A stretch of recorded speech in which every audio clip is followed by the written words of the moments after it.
Bem-vindos a mais uma edição do JR 15 Minutos, o podcast da Record que aprofunda as notícias que mexem com a nossa vida. Líderes de todo o mundo se manifestaram sobre o ataque contra o Irã atribuído a Israel e pediram moderação aos dois países. Para especialistas em Oriente Médio, os ataques contra o Irã foram uma retaliação ao lançamento de mísseis e drones em direção a Israel no último fim de semana.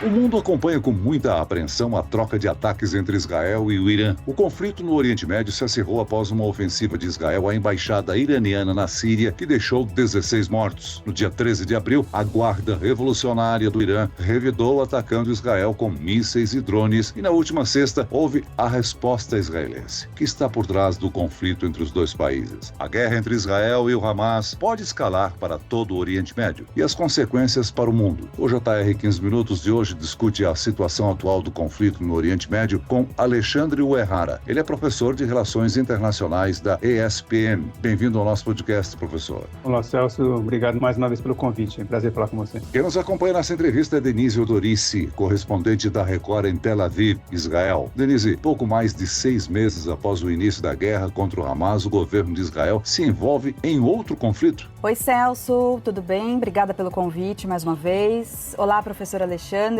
Olha, a troca de ataques aconteceu num intervalo de 6 dias. Tudo começou com um ataque à embaixada do Irã, um local, na verdade, que reúne vários prédios diplomáticos, inclusive prédio do consulado do Irã em Damasco, a capital da Síria. Mas não é de hoje, né, que essa relação entre Israel e Irã é conflituosa, já faz várias décadas. E essa inimizade entre os dois países começou, na verdade, em 1979, quando aconteceu a Revolução Iraniana. Naquele ano, o governo monárquico do Irã, que era aliado do Ocidente, inclusive, e também de Israel, esse governo foi derrubado pelos fundamentalistas islâmicos. E aí isso acabou mudando o posicionamento político do país. Professor, queria tirar uma dúvida com você. No meio desses ataques, dessas acusações, o que está por trás desse conflito? É o posicionamento do Irã contra a presença dos Estados Unidos no Oriente Médio? Como é que a gente explica essa questão? Olha, eu creio que neste momento, sim, nós temos aí uma rivalidade que existe entre o Irã e os países ocidentais, particularmente o Irã e os Estados Unidos. Nós já vimos que desde o governo Trump, né, quando ele saiu do acordo que tinha tido com o Irã, né, os países ocidentais, para tentar evitar que houvesse um enriquecimento pelo Irã,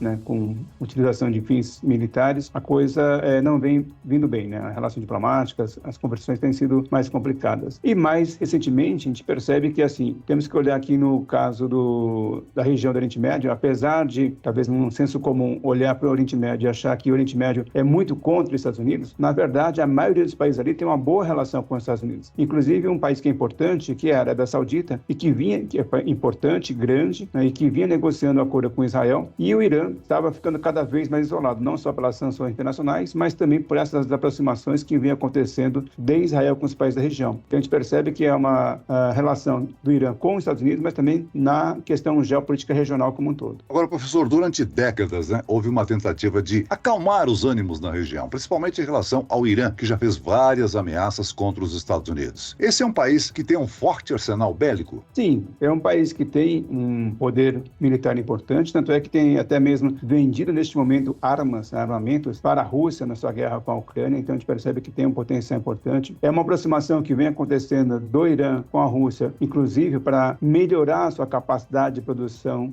industrial em termos de armamentos, então de fato é uma capacidade importante. O diferencial nesse momento é que eles têm uma capacidade de armamentos que é do armamento convencional. Não se tem notícia neste momento de armas nucleares. Mas o risco neste momento, com essa tensão que vem acontecendo, é que o Irã acabe abandonando de fato essa situação e vá agora investir sim em armas nucleares, envolver o enriquecimento do urânio para poder ter suas próprias ogivas nucleares. Professor, após essas trocas de ataques, o que dá a entender aqui é que os dois governos não vão mais revidar. De qualquer maneira, a tensão permanece alta, eu diria até mais alta do que o normal aqui na região, né? Esses últimos episódios, né, o ataque de Israel, a representação diplomática na Síria, na representação diplomática do Irã na Síria. Aí o revide do Irã com ataque a Israel há cerca de 2 semanas. E agora, no final da semana, o ataque de Israel ao Irã. E isso tudo acaba trazendo, né, levando à ebulição aí de muitas incertezas. Os temores são grandes. O ponto, vamos dizer assim, de um certo alívio é que tanto os Estados Unidos quanto a China parecem estar atuando para tentar conter uma escalada desse conflito. Os Estados Unidos já declarou que tem um compromisso claro de defesa a Israel, isso é um compromisso histórico, mas assim que houve o ataque do Irã a Israel, os Estados Unidos disse que não iria apoiar Israel no ataque ao Irã, e neste momento a gente percebe que nos bastidores também a China tem atuado para tentar evitar que haja aí uma escalada, uma conversação com o Irã, que é um parceiro importante do Irã em termos comerciais, para evitar que haja agora uma atlética por parte do Irã contra Israel. Professor, o governo de Israel está muito desgastado dentro do próprio país, né, com um conflito prolongado contra o grupo terrorista Hamas. E, por sinal, hoje, até mesmo o diretor do Serviço de Inteligência Militar israelense, o general Aharon Haliva, pediu demissão pela responsabilidade da falha que ocorreu no sistema de defesa no dia 7 de outubro, quando houve o ataque do Hamas. Enfrentar o Irã nesse momento pode prejudicar ainda mais a popularidade de Benjamin Netanyahu, né? Sim, eu creio que ele está numa situação bem complicada, né? Nesse momento, a sua popularidade já é baixa. Mesmo dentro de Israel, o fato de ter aí uma não resposta, né, à recuperação dos cidadãos israelenses que foram sequestrados lá pelo Hamas, isso causa também uma insatisfação, porque as pessoas estão cobrando não a morte das pessoas do Hamas, mas a recuperação dos cidadãos israelenses. E isso não tem acontecido. Então, a popularidade dele já vem caindo, não só internamente, mas também internacionalmente. As ações militares com a grande mortandade de palestinos e pessoas da faixa de Gaza têm feito com que haja muita crítica, inclusive dos próprios aliados, né, ocidentais, como os próprios Estados Unidos, países europeus, criticando esta ação militar de Israel. Então, isso tudo coloca o Netanyahu numa situação hoje bastante complicada e delicada. O confronto de Israel contra o Hamas e também contra o Hezbollah gera preocupação por causa dos efeitos, os danos para o povo palestino. Agora, quando a gente pensa na possibilidade de uma guerra maior, um conflito ampliado, quais seriam as consequências até para a economia mundial, né? Porque é uma região estratégica, a gente está falando aqui do Oriente Médio. O mercado de petróleo seria um fator que mexeria com os mercados do mundo todo? Então, dá para a gente prever uma consequência desse tipo? A parte econômica é uma das grandes preocupações, né? E particularmente o petróleo, a região é uma região importante, fornecedora de petróleo para o mundo, e até este momento, vamos dizer, apesar das variações, não houve uma grande escalada também em relação ao preço do petróleo. Há uma grande preocupação, porque se esta situação de instabilidade, de conflito se amplia, aí sim teremos muitas complicações. Mesmo no caso do Irã, se envolvendo agora na guerra com o Israel, o Irã hoje não é um grande país, ele é importante produtor, está entre os principais, mas só para ter uma ideia de escala, a produção hoje de petróleo, o fornecimento de petróleo do Irã para o mundo está muito próximo da produção de petróleo do Brasil. Então, é importante sim, mas há ali uma certa moderação. Foi muito mais importante no passado. Agora, a preocupação de que este conflito que hoje que envolve o Hamas e o Hezbollah se amplie é muito preocupante, porque isso pode, de fato, levar a uma escalada, e aí, no mundo que a economia já não está muito bem, uma elevação do preço do petróleo seria muito ruim para todo mundo. Além da questão econômica, agora vamos falar da geopolítica, né? Um confronto entre Israel e Irã. Esse confronto pode colocar outras potências mundiais em lados opostos? Então, a gente estaria aqui falando de 2 eixos, Estados Unidos e União Europeia de um lado, China e Rússia do lado do Irã, né, num lado oposto.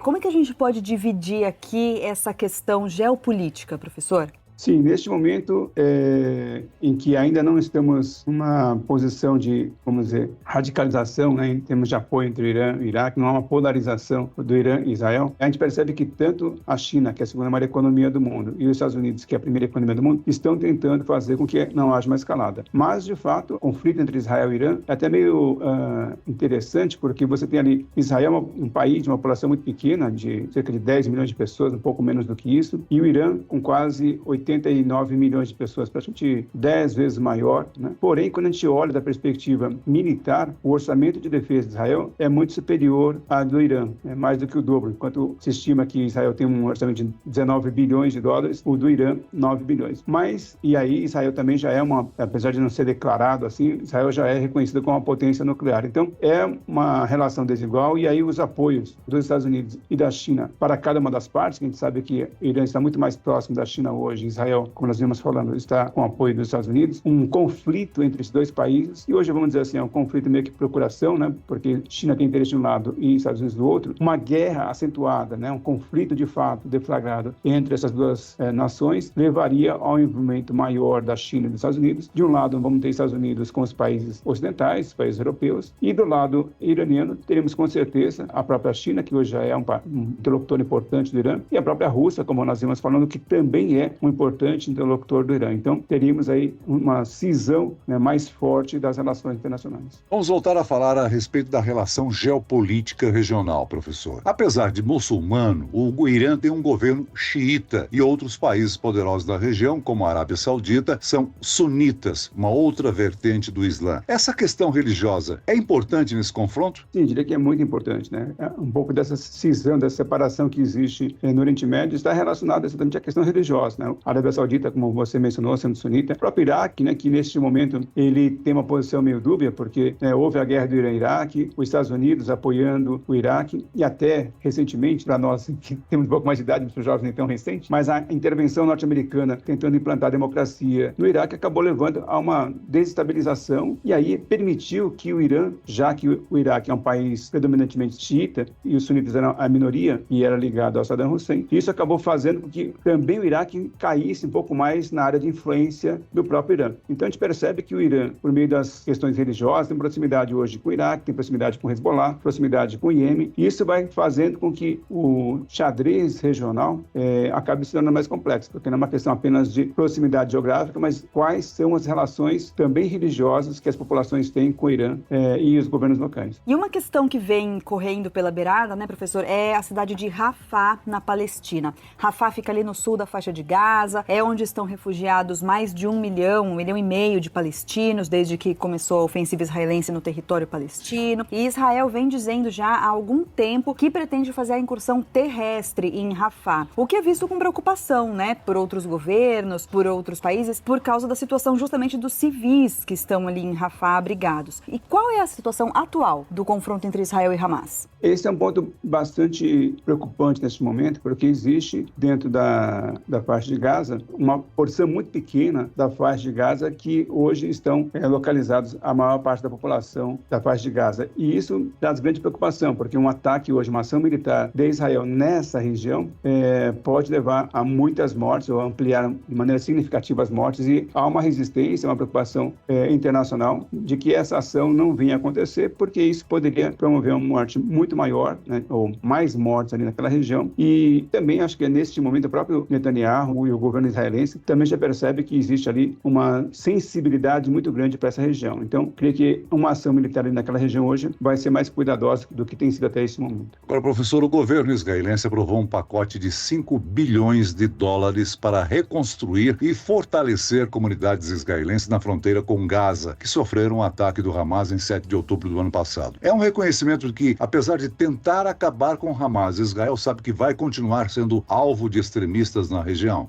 Creio que esse é um certo consenso, né? De tantas dúvidas que existem em relação a esse conflito, há um certo consenso de que o conflito, de fato, não termina neste momento, por mais que haja muitas mortes na faixa de Gaza, e até porque a percepção é que a população hoje da faixa de Gaza, os jovens que são sobreviventes, tanto homens, mulheres e crianças principalmente, daqui a algum tempo eles se tornam adultos. Toda essa experiência que eles estão tendo, né, de serem atacados, de verem seus parentes mortos, tem gerado um rancor, uma dificuldade, né, em aceitação dessa situação. Então, assim que esses jovens se tornem com mais idade, que tenham a possibilidade de ter alguma ação também contra Israel, existe uma grande probabilidade de que isso aconteça, exatamente porque essa rivalidade agora com a ação de Israel, da forma como foi, não diminui o descontentamento das pessoas da faixa de Gaza contra Israel, mas muito pelo contrário, aumentou. Então isso faz com que a preocupação de Israel seja legítima, porque de fato isso deve acontecer. Agora, professor, para encerrar, em relação ao Brasil, um conflito entre Irã e Israel pode afetar de que forma o Brasil? Neste momento, o mundo está muito, muito interligado, né? E aí um dos principais fatores é exatamente o petróleo, como nós falamos, né? Nós sabemos que o Brasil ainda é um país que, apesar de produtor de petróleo, exporta o petróleo que o Brasil tem, que é o petróleo mais pesado, tem que importar petróleo e combustíveis, mas de qualquer forma, independentemente desse equilíbrio que pode haver até numa equação em termos energéticos, a elevação do preço do petróleo no mercado internacional vai impactar a economia brasileira, porque a economia brasileira ainda depende muito do seu transporte, do uso das rodovias, ou seja, o transporte que consome combustível fóssil, e isso levaria a aumento da inflação no Brasil também. E nós sabemos que a taxa de crescimento do Brasil não está fácil, a nossa taxa de juros ainda está bastante elevada, a economia está soluçando, né? Cresce um pouquinho, mas não tanto assim. Então, um episódio que venha criar mais instabilidade internacional, dificultando o crescimento das economias para as quais o Brasil exporta, elevando o preço do petróleo no mercado internacional, isso terá impactos negativos bastante significativos para o Brasil, na minha opinião. Muito bem, nós chegamos ao fim desta edição do 15 Minutos. Eu quero aqui agradecer a participação e as informações de Alexandre Uehara, professor de Relações Internacionais da Escola Superior de Propaganda e Marketing. Muito obrigado, professor. Eu que agradeço mais uma vez o convite, senhor. E agradeço também a presença de Denise Odorici, correspondente da Record em Tel Aviv, Israel.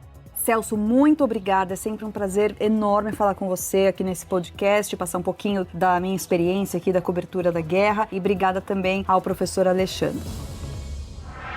Esse podcast contou com a produção de David Bezerra e dos estagiários Fernando Russo e Isabela Santos. Sonoplastia de Marcos Vinícius, coordenação de conteúdo, Edvaldo Nunes e Deni Almeida. Direção editorial, Tiago Contreira. Vice-presidente de jornalismo, Antônio Guerreiro. Você pode acompanhar o JR 15 Minutos no r7.com, nas redes sociais do Jornal da Record e nas principais plataformas de streaming. Eu, Celso Freitas, te aguardo no próximo episódio. Até amanhã.